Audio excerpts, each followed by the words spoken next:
Hi everyone. Today I am planning to make chicken stew. Now for that we need a few things. Onions, 2 to 3 medium-sized onions, a little bit of garlic, a little bit of ginger, curry leaves, and 4 or 5 green chilies split in half. And we have cashew, which we won't use right now. We'll use it later. I'll tell you when. Firstly, let's take a vessel, heat it up. Once it's hot, go ahead and put some oil. I use coconut oil for healthier reasons, but you can use any other oil as well. Once the oil is hot, the first thing I'm going to put is ginger, followed by some garlic. We don't want to burn them, just get it cooked so that the raw smell goes off. So basically shallow fry them. Once it is slightly golden, again, do not burn them because the taste changes. We go ahead and put the onion. Now while cooking onion, I have found it beneficial to put some salt. The reason, well, it just feels like it cooks faster and a little better. So let the onion sweat, let it get cooked very well. And again, here we don't need to get it brown.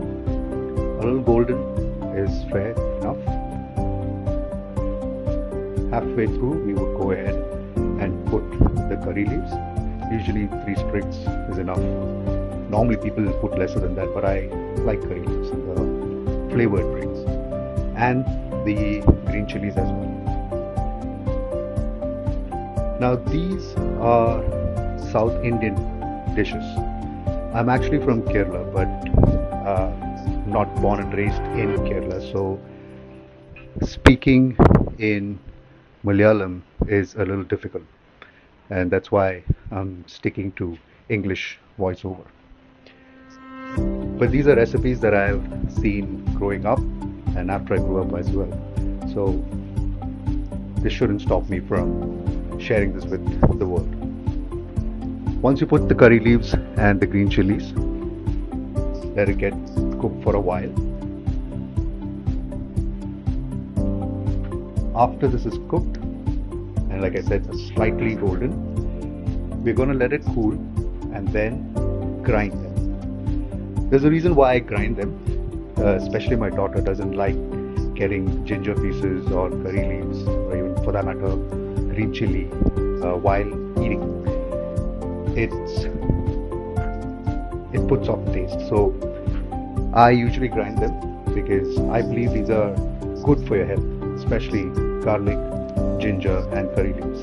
You can of course do your research and figure out what is it good for. And once I grind them into a paste, I keep it aside. These are chicken pieces well cleaned. For the dish today I've just used leg piece, which is thigh and the drumsticks. Once I put that in to a pressure cooker, oh by the way, yeah, we are going to use pressure cooker and cook them. We're going to add some whole spices, cardamom, cloves, cinnamon. This is coconut powder. Usually use actual raw coconut, but for ease of cooking and availability, I'm using coconut powder. Just 1 small packet is enough for now. We will be adding coconut milk later, that I'll tell you when. These are washed potatoes and carrots, just 2 medium-sized potatoes and 2 medium-sized carrots. After that, we will go ahead and put some salt. Be careful with salt.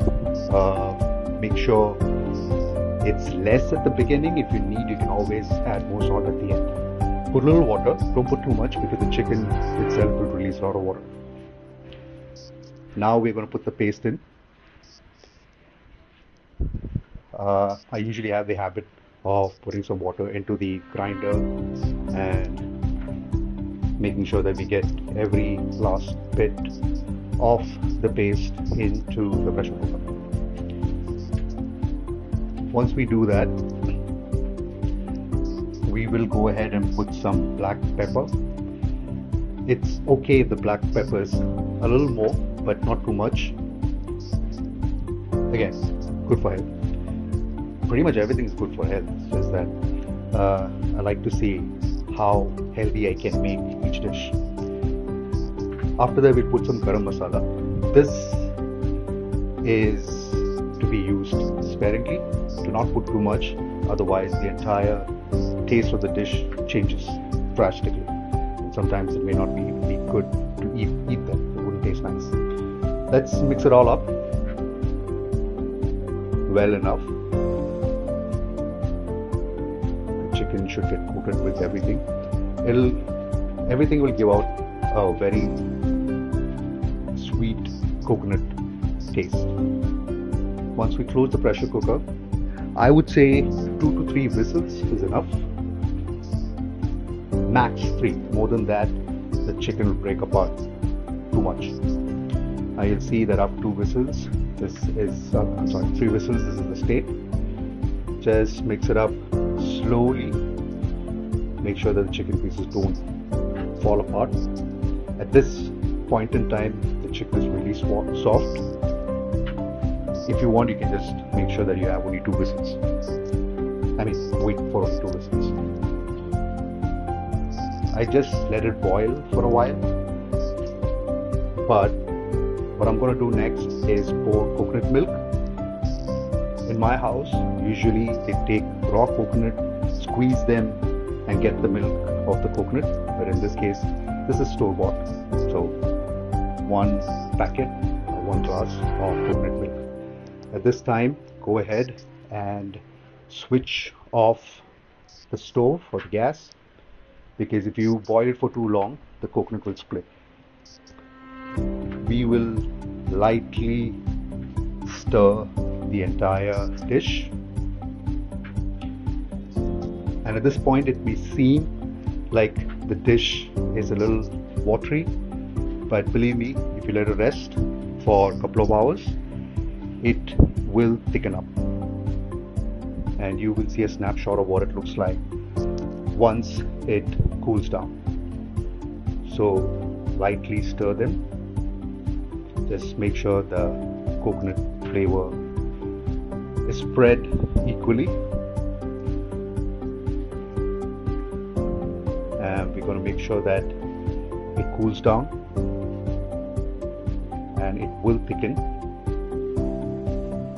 and everything will taste awesome. This to me is healthy cooking, and you'll see if you take a little bit of rice, the chicken stew, and a little bit of cabbage, which in Malayalam we call it cabbage thoran. I can put a